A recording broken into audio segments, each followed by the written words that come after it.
gotta tell somebody. This is the best thing I've ever seen. Let's talk about that. You need this. Listen to this. Memorable and exciting. Well, then be less boring. I'm going to tell everyone. Wait here. Mighty remarkable, Big Daddy. Remarkable. Welcome to Remarkable, a podcast for B2B marketers that deconstructs the most iconic moments in film, television, pop culture, and advertising for a single purpose: to give you, the B2B marketer, the same storytelling techniques that the pros use. In each episode, you will learn techniques from Hollywood, Pixar, Marvel, and beyond, from Spielberg's hands to yours, bringing remarkable content ideas to you every single week. I'm Ian Faison, CEO of Caspian Studios. This is Remarkable.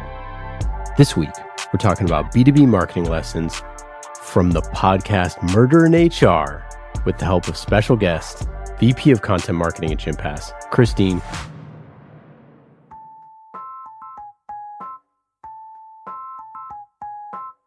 It's Gemma McNamara's first day at the AI-powered tech startup Piece of Ship. As Employee Experience Manager, it's my job to help you all reach your full potential and make sure you're all thriving at work. Everything is going great until her colleague Larry is electrocuted at the company all hands. And Gemma uncovers a dark secret. Whoever finds this, my name is Gemma McNamara, and like the other 200 members of the company Piece of Ship, I was a witness to what seems to be murder. Now, she and her chief people officer, Nicholas, are tasked with finding the murderer. How are you? I am great. I am so excited to talk about this today, Ian. How are you? I am thrilled. Thriving. Surviving. Feeling good. Feeling great. This has been truly the experience of a lifetime creating this podcast, Murder in HR. And Chris, wonderful working with you, wonderful working with the Gympass team. And we're going to get into all that today. This is quite a special episode as we just announced the podcast, and it just couldn't be more exciting. It's out there. Yeah. It is out there. Okay. So before we get into that, tell me about the scope of your role as VP of Content Marketing at Gympass. Absolutely. So I lead our content marketing team at Gympass. I've been there for about a year. And so it's better to kind of frame it into kind of like what Gympass does. And so at our core, Gympass is a corporate wellness benefit that gives employees like access to all the greatest gyms and classes and studios and apps, all meant for their well-being. And so what our job is as content marketers is to create kind of this ecosystem of content that's compelling and helpful that can really help HR leaders, who is our primary audience, do three things. We want them to understand the state of employee well-being right now. We want them to provide guidance on how to improve that employee well-being. So provide some level of like action plan for them to take with our content. And then last but not least, we want to communicate obviously the benefits of Gympass and how that could be your solution. And so we are responsible for developing the global content strategy. We are a global company, and so we extend beyond the US. And so we're putting a particular emphasis with content marketing on traffic and leads as our primary KPIs. But we really do stretch from top of funnel to bottom of funnel. And we use all of the assets in our toolbox, the usual SEO articles, lead magnets, YouTube, newsletters, assessments, unique research, all of that stuff is part of our content strategy. And today, we're going to be talking about Murder in HR, a podcast murder mystery presented by Gympass, starring Kate Mara and Brett Gelman, a Caspian Studios production. Goodness gracious, what a year it's been working together on this. But something tells me this is just the beginning. Chris, you use the term off air, like it feels groundbreaking. Why'd you say that? It's really because it's not your usual B2B content. Usually B2B content is educational first, and it's full of specs and, feature benefits and all of that stuff. With this, we took off our B2B hat and put on more of a B2C hat. Nice pirate hat. Because we know we had to connect with, the HR leaders on the other side of this, not the company, but the leader. And so we are creating this awesome fictional podcast that is like nothing I've ever heard before. And it's a murder mystery that's created for HR leaders. I mean, who does that? The story is very compelling. We're building empathy, we're entertaining, we're getting them to come back for more content. And because of that, we just have this great piece of content that's going to do really well from an engagement standpoint. Yeah, when I first started thinking about this story over a year ago, I spent my formative years in the Army and I was an HR leader. And I didn't know that. Yeah. That's So I was amazing. an HR leader for 5 years. Okay. And so when we first started working on the story, one of the things that jumped out at me. Whoa, I didn't see you there. That's Jan. She does that. Yeah. That I remembered, and I was thinking of this stuff, was this story of, so I first got to Afghanistan, and when I was 24, and for a series of circumstances, I was in charge of way more than I should have been at that time. It's war, am I right? And so, so I was doing HR for 5,000 people, basically running a team of 20. And on my first day, I was swapping with a major who's, 2 ranks above me and taking over essentially his job as he was going back home. And he was like, Ian, there's rubber balls and there's glass balls. And rubber balls, if you screw something up and you drop it, it'll bounce back up and you can catch it again. Glass balls break and they break forever. And the guy's like, your glass ball is casualty operations. So no matter what happens, that is your number one priority. And he's like, awards and evaluations and benefits and all these other things, these are all rubber balls.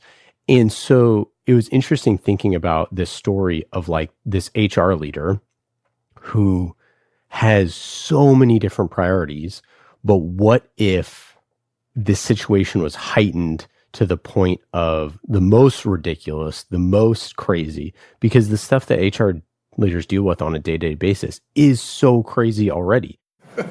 Did I say an HR violation? And they have so many rubber balls and they have so many things like this. And so what if we were to sort of tell the story of someone who's super overburdened with all that? And then how do we tell that story and through what lens?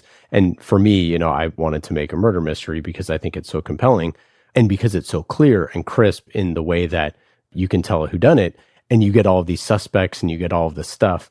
And for me to write a love letter to HR in this way, to highlight the absurdity of being a CHRO, to be a chief people officer, of how ridiculously complex this job is, that when anything goes wrong in the entire company, you can sort of just work a way back to HR.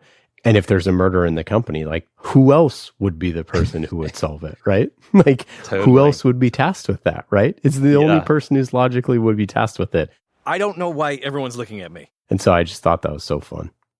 Absolutely. I love that, a love letter to HR representatives, because, that's what we're trying to do. It's they deal with so much. As I didn't know that you were that. I mean, hats off to you. HR leaders have a special place in my heart. I have plenty in my family.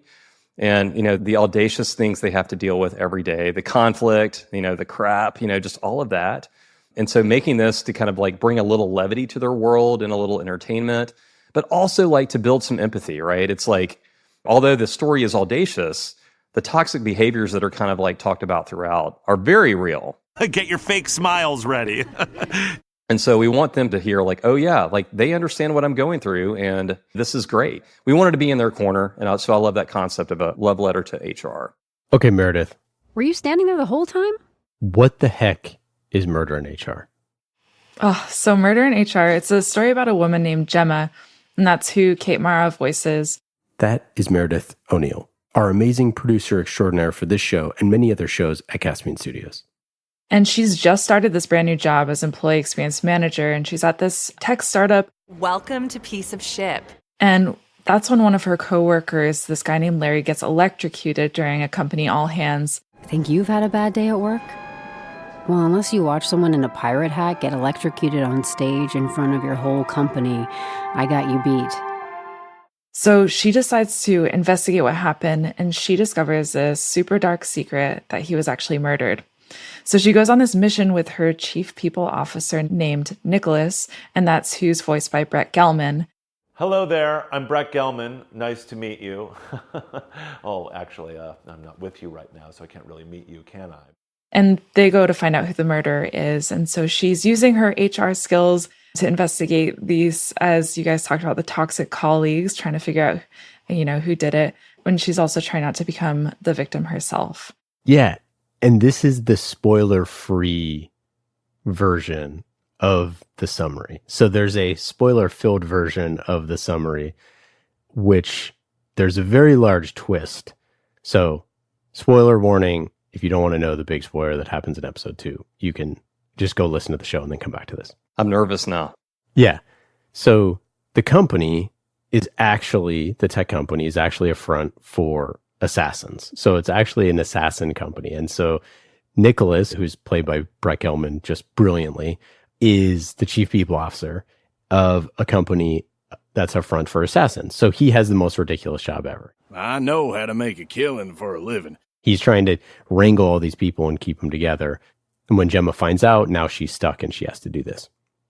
So, like, why do that? Why tell the story in that way? Well, when we looked at the story, what we wanted to do was to say, what is the most ridiculous situation that you could put an HR team in? And what's the most ridiculous, most toxic employees that you could possibly have? Well, if they're all trained killers and they're all out there, doing assassinations, then things like their benefits or things like skipping meetings or doing this stuff seems really trivial. But the way that we tell the story is that it's not, because it does all matter to them, because their station in the company matters and their benefits matter and all these little things, because it's just a job to them. And so we just thought that that was the most fun way to tell this type of thriller mystery. And so, Chris, I want to talk about sort of toxicity, because that was one of the things that when we sat down together with your team at Gympass and sat down with you about highlighting these toxic behaviors and highlighting how destructive they could be. Why is that so important? Yeah, we spend so much of our lives at work, right? It's like I see my work colleagues probably more than I see my family. And, if you're in a situation in a toxic work environment, we've all been there, it just makes life miserable, right? Sometimes working here makes you walk on eggshells. Eggshells. And that toxicity is like, it's contagious. It sucks, but it's contagious. And so what we found, though, is that a lot of these toxic behaviors, like we can manage those personally if we're given kind of the opportunity to do that. And that's what we're all about at Gympass. It's like we want to bring this kind of like a culture of wellness to everybody to help this epidemic, that we're facing as a world about like toxicity in the workplace.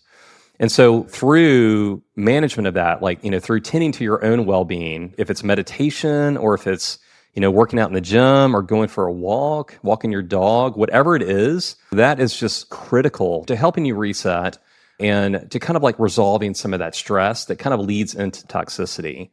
And so that was critical for us because, again, we know that HR leaders out there see that every day. And we're saying like, hey, listen, we know that, we understand that, we sympathize with you, and there is a better way, and we can help you. Unlimited access to gyms, studios, classes, training, wellness apps. Are you kidding me? Sign me up.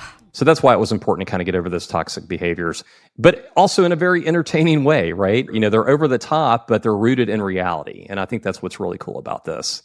Yeah, I think this entire story, one of the things that we wanted to make it was very heightened, but also in all of the inside jokes and all the, nooks and crannies of the story to have like real lived in experiences and characters. And I think, we did a screening for someone who's been a CHRO multiple times, and they immediately were like, oh my gosh, let me tell you a story. At a sales kickoff, someone almost got impaled by an umbrella because they were, drunk as a skunk.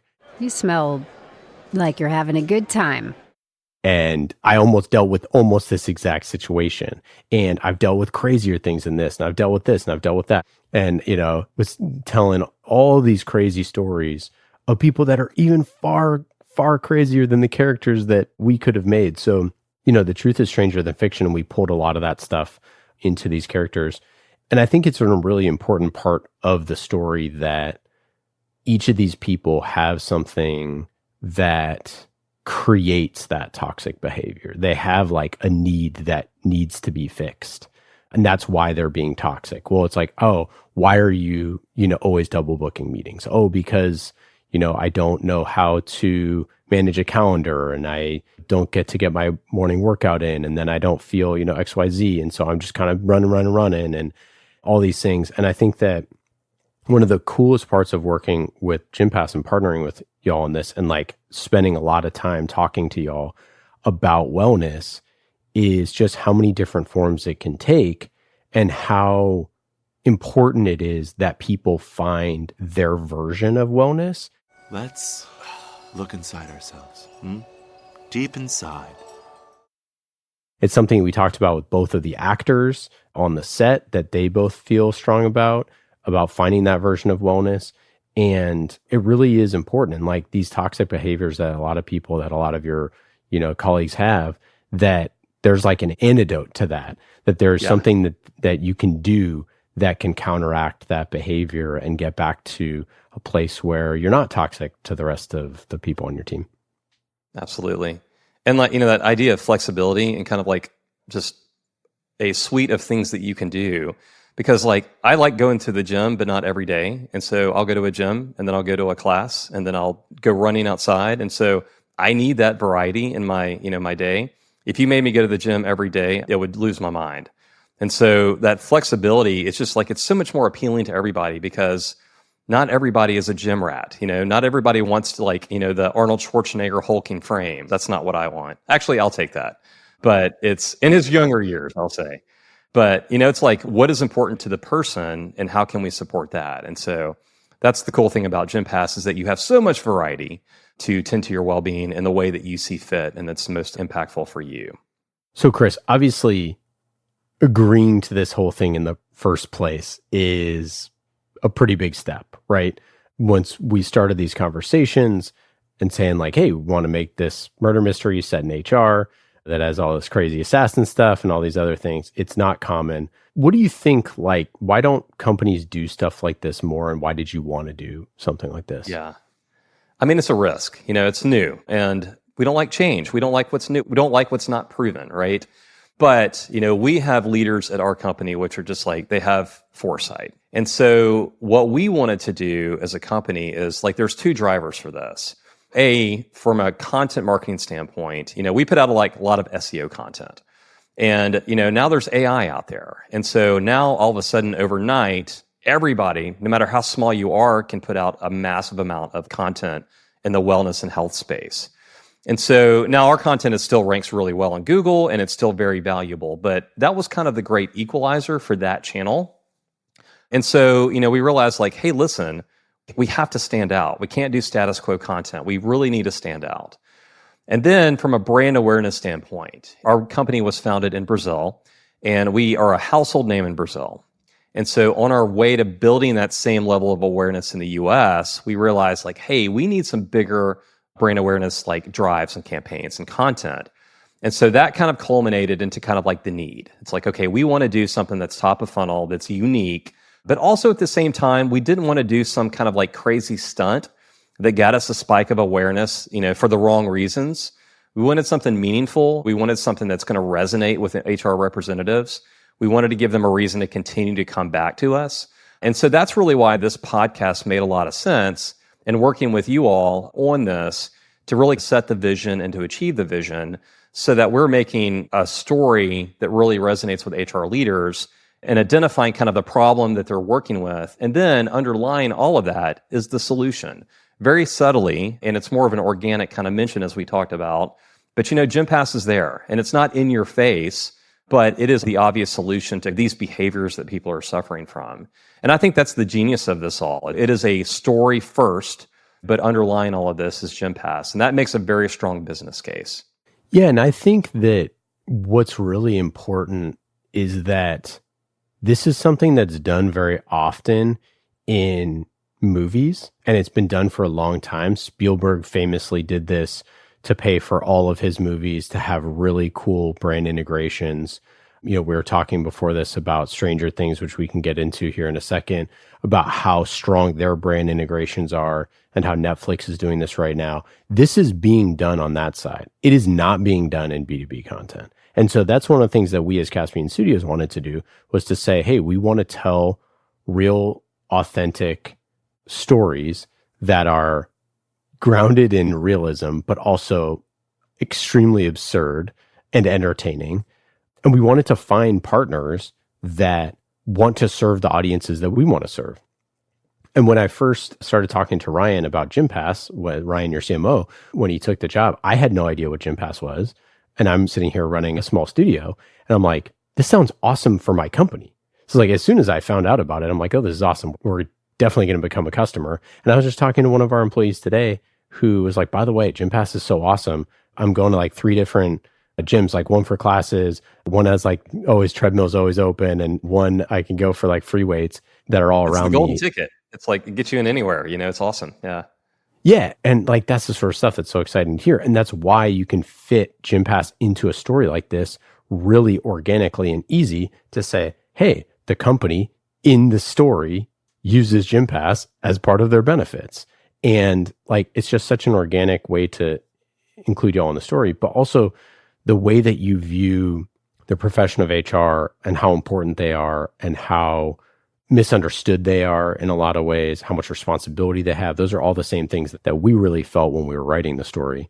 And it's just like a perfect match there. And like, that doesn't happen often in B2B, but it does happen in Hollywood. It happens more on the B2C side, like with more consumer goods. But I just feel like that is really rare. And it's been just a pleasure to work with y'all and a joy to be able to figure that stuff out. Yeah, likewise. This has been a great process. And I'm really proud of the product we have here. It's a great story. I don't want to call it a product. It is a great narrative, Yeah. Tell me about some of your inspirations. What's some of the content that you love, that you take inspiration from? You mentioned Stranger Things. I'm a huge Stranger Things fan, hence my infatuation with Brett Gelman, because he is such a pivotal character in the later episodes. I talked to a Big Buy ex-employee who said some little girl shattered the door with her mind. And so they have really set the bar for what I like to call it experiential marketing. They rewrote the books on marketing, and it's been so much fun to watch them kind of throughout the seasons. Now it's kind of expected of them. It's like, okay, with season 5, we expect something big from Netflix from a marketing standpoint. But early on, it was pretty new. And I remember they put out some billboards all over the country, and the billboards were advertisements for a company called Hawkins Power and Light. And if you're not familiar with the story, Hawkins is the name of the town, where the story takes place. And then Hawkins Power and Light is the evil empire that is like the front for all of the evilness that goes on in the story. And so the billboard itself is just a corporate, boring billboard that promotes this. And it doesn't say anything about Stranger Things. And so it was meant for super fans. It's like you have 2 to 3 seconds as you're driving by to consume it, to register it, to make a judgment on it. But it was made for the super fans. But obviously, once the super fans found it, and they will find it, it became a viral sensation. But the cool thing about them is they didn't just stop with that. They made it an experience. And so there was a 1-800 number on there. And if you called it, you got to talk to a character from season 2 that worked in the company. Hello, you've reached Hawkins Power and Light, powering the brighter tomorrow in the community of Hawkins and beyond. I'm Dr. Sam Owens, and my goal is to improve how we light and power the world. Fun fact, I called it yesterday, and it sounds like another satellite provider actually took it over to get that traffic. But it was a great kind of experience. And then like in a later season, a more recent season, really tugging at the nostalgic threads. I'm a child of the 80s, and so I love Stranger Things just nails the 80s. It's like that is how the 80s was. And there was New Coke that came out. You talked about product placement. And so I remember one of the episodes, they actually did a pretty big kind of like discussion around New Coke because it was a pretty polarizing thing when the Coca-Cola company came out with it, because it was a new formula and it was like super sweet and I couldn't stand it. But it was a very polarizing thing, and they brought that into the story and it made it feel very real. And Coca-Cola got a lot of placement there, and they actually kind of like parlayed that into a campaign to where they had separate commercials for Coke. Like this concept of New Coke and how it kind of like fit into the character. Sweeter, bolder, better. You're insane. So you prefer the original thing? What? No, I'm not talking about the thing. I'm talking about New Coke. It's the same concept, dude. Actually, it's not the same concept. It is the same concept. No, it's not. Yes, it is. Hey! Sorry. And so that was, to me, a genius partnership that made a lot of sense, that called back on kind of like the failures that Coke had had, and, kind of in a very humorous manner. And so with Netflix, the reason I think it's so impactful is because I find myself actually searching for there are marketing materials behind Stranger Things. Beyond just the show itself, I'm like, I want to see the marketing materials because that has become content in of itself. And that's a genius move to me. And they've done that very well. Yeah, it accentuates like all of the stuff that is actually in the show, right? It's like it creates that experience that it's just exciting, right? Yeah, it is. It is. When you see the new trailer for Stranger Things, like it gets shared, it's viral, it's all that sort of stuff. Like people are just so excited about it, right? But these other things are just like ways to drum up excitement. Fans see that stuff, they go back and watch the other seasons. It gets all people talking on message boards. Like, what does this mean? It's just, this is the new age. And like, again, all this stuff is happening in Hollywood right now. It's happening in Netflix and Hulu and some of these great shows. And we just wanted to do sort of like a fraction of that in our own way, in a way that really is not done for podcasts. I mean, even if you look at really famous podcasts, there's very few that have even done trailers. There's like true video trailers. There's very few that have large name actors that are playing lead roles, like all that sort of stuff. Like even within the podcast space, like it's pretty rare to do some of the stuff. There's a website for the company Piece of Ship. We have all sorts of like little cool, weird things in there as well. But I think that one of the things for our team, our marketing team, and our team here at Caspian is like, there's no traffic on the extra mile. It's like, just go the extra mile, try to go as far as you can go. And like the thing about your team at Gympass, your content team and your marketing team is you always go the extra mile. Like you're always looking for different ways to integrate and promote the show into your current marketing, into what you're doing, into sales. You really view this thing holistically, not just as like one piece of content. And it's been really cool to watch and work with your team throughout that process. How do you think about that stuff? Like, is there something that you do as a team or a mantra or something that you use? How do you do it? Well, I mean, at one level, it kind of sells itself, because it's such a unique thing that the entire team is so excited about.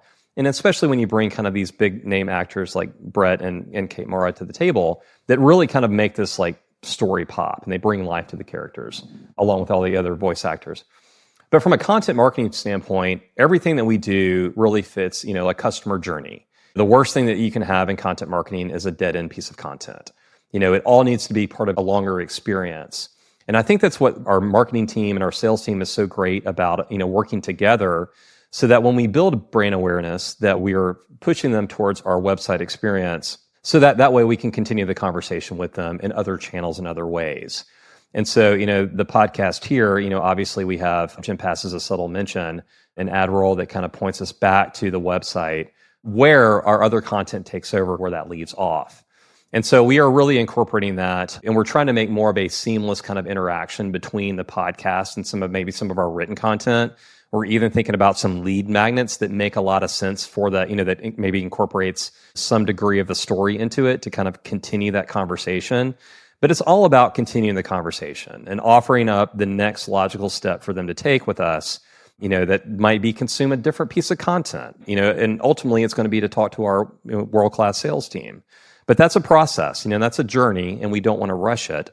And so we're making sure that we give them a journey to follow. We take them from what we call like problem unaware. If they're listening to the podcast, they might not even know they have an HR-related problem at their company. We're introducing the problem to them so that now they're problem aware. And then they're solution seeking because it's like, okay, I don't want these toxic behaviors. What can I do about it? And then, once Gympass is introduced into that, then now they're solution aware and they know that Gympass could be a possible solution for them. So it's all about the experience, and we want to make sure that we give people that clear path for them to take, that's really from top of funnel all the way to the bottom. Any other content campaigns that you've been working on over the past year or that you have coming up that you're really excited about or proud of? Yes. The first thing that comes to mind is we have this report called the Work-Life Wellness Study. It comes out August 18th. It's the second time we've done this. The unique thing about this is that we really wanted to know how employees felt from a wellness standpoint about their job. It's like, is your well-being healthy? Is it lacking? Like, what is the state of your well-being? Sometimes work can get stressful. And then what has contributed to that? Like, why are you in the state that you're in? Are you missing resources? Are you missing support? What is it? And then the third thing is, like, how can HR representatives help? Because, again, we are surveying employees, but we want this report to be helpful for HR representatives.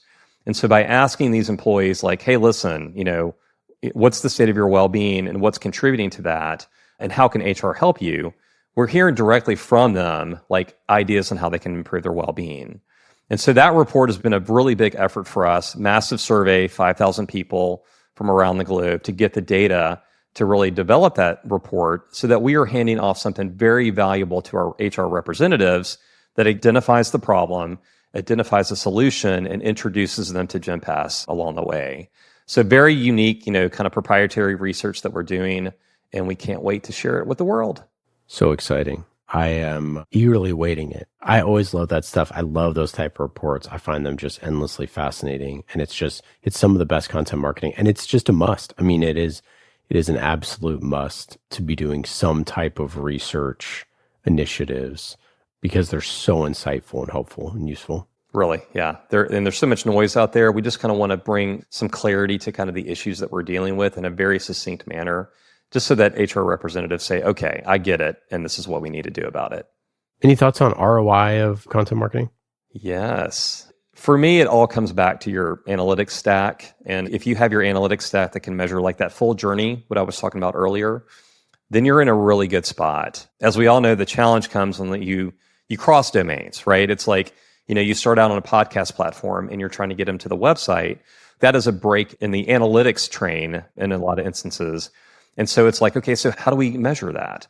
Once they're on the domain, it's easy. SEO content is easy to measure the ROI impact because, we know traffic, we know how many leads converted from every session, we know what our close rates are once they become a lead, and so we can apply a lead value. So pretty easy once they get into the domain. So there's been a lot of things that we've been looking at to measure ROI of some of our awareness content.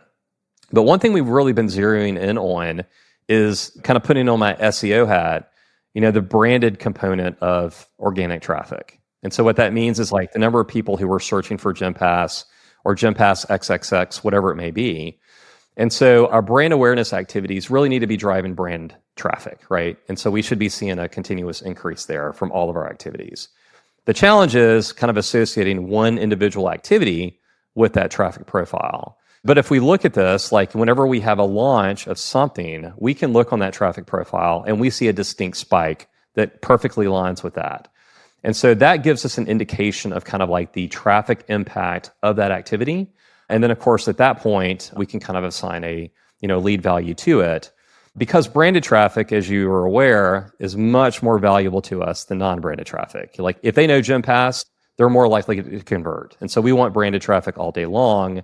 And, once we kind of get a bead on how much of that traffic is coming from our awareness activities, then we can start to assign a lead value to that. There's a number of other ways that we look at that as well, but that's something that we've been really kind of like zeroing in on, and we've been seeing some good insights from that. Yeah, that's really cool. I mean, I think that that's one of the things that's so tricky about sort of the quote unquote brand campaigns, where you're like, well, what is a brand campaign? It's like, well, if you're trying to get someone who doesn't know who you are to know who you are, like, that's extremely important. You can call it top of the funnel, you can call it whatever you want, but like, there's no more important engagement other than signing the dotted line than going from no clue to, oh, that's cool. So you got to get them there. Like, you got to get them to there where they know who you are. And then you got to follow up 13 more times, the journey, after that. Yeah. But like you said, that's the easy part. Once they get to the site, and then you can follow up all sorts of different ways. But getting from 0 to 1 is the hard part. Very much so, which is why we're so excited about the podcast. I mean, we have 12 episodes to connect with people. So, that's 12 touch points once a week. And so that's going to be fruitful for us. All right, Chris, it's been absolutely wonderful having you on the show. Any final thoughts on the show, on Murder in HR, and what you're excited for people to learn, to check out, to see, to experience? Well, we haven't really talked about kind of the content itself, because we're both like content creators, and like the content is so solid. The pacing of this, we talked a lot about pacing and making sure that we had that sense of urgency there. And so it keeps people, like, it grabs you by the scruff of your neck, 30 seconds in. and it doesn't let you go until the very last episode. And so for what it is, like the content that it actually is, it's just world class. And the character development, this is a fictional podcast. Again, you have to take off your B2B hat, and the character development here with all the, the personalities and the quirks and, the character development that we have throughout it, like, again, it's just top notch. And then you bring these excellent voice actors into the mix to give it life, and you really have a piece of content that I would put up against anything out there, series or not, TV or not. The content itself is just high quality. I think that it's just so fun. It's such a fun ride. It's really quirky and weird and interesting. It's a legit whodunit. I think that people are going to have no clue until the very end. If you guess ahead of time, I will be impressed. But the clues are all there. It's all sitting there for you if you're paying attention. You might have to go back and re-listen to the episodes.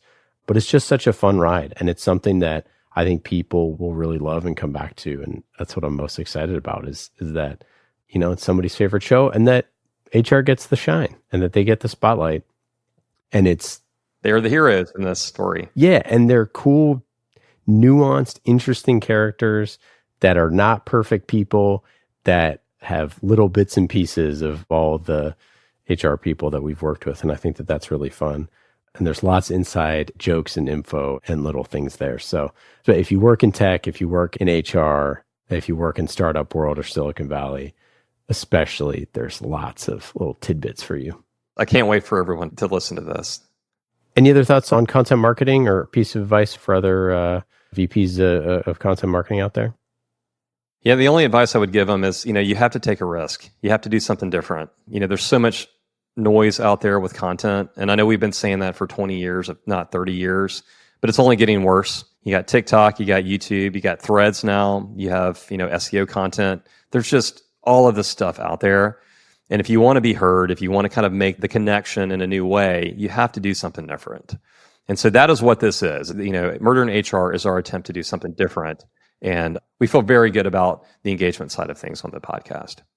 Awesome. Chris, thanks again. You're the absolute best. Maybe we'll have you back on after a couple months and we can spill all the rest of the spoilers. That sounds great. And we have the Oscar or whatever the podcast equivalent of that is. Yeah, that's right. Once we're flush full of Webbies. Webbies, yes. That's absolutely. Right. Awesome. Chris, thanks again and take care. Yeah, thanks, Ian. Well, that's it for today. I hope you got some good ideas for your B2B content. Thank you for listening to Remarkable. I'm Ian Faison, CEO of Caspian Studios. Remarkable is created by the team at Caspian Studios, B2B podcast as a service. Caspian also creates fiction series for B2B companies, so if you want a business thriller, you can learn more at caspianstudios.com. Hollywood-style storytelling for B2B. And in today's episode, you heard from myself, Ian Faison, and Meredith O'Neill, senior producer here at Caspian Studios. Remarkable was produced this week by Meredith O'Neill, mixed by Scott Goodrich, and our theme song is Solomon by Falak. Be remarkable and rise above the noise.